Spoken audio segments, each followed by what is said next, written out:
Music ஆரம்பிக்கிட்டோம்.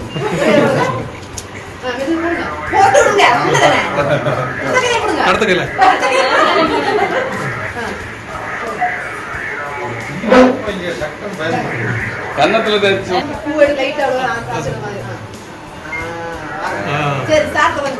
Kanyakumari மாவட்டம் இரணியல் காவல் நிலையத்தில் சப் இன்ஸ்பெக்டரான தந்தை கொரோனா பாதிப்பால் உயிரிழந்த நிலையில் வாரிசு வேலை அடிப்படையில் டேட்டா என்ட்ரி ஆபரேட்டராக பணியாற்றும் பெண் ஊழியருக்கு இரணியல் காவல் நிலையத்திலேயே ஆய்வாளர் வளைகாப்பு நிகழ்ச்சி நடத்திய சம்பவம் நெகிழ்ச்சியை ஏற்படுத்தியுள்ளது. வயதுக்குள்ள இருக்க குழந்தை வந்து மியூசிக்கை கேட்கணும். சரிதானா? சயின்ஸ் வளையல் சத்தம். இந்த வளையல் சத்தம் வந்து வளையல் சத்தம் அது வேற. மேடம் மணி அடிக்க சவுண்டுக்கும் பாடுறதுக்கும் வித்தியாசம் உண்டு தெரியுமா இல்லையா?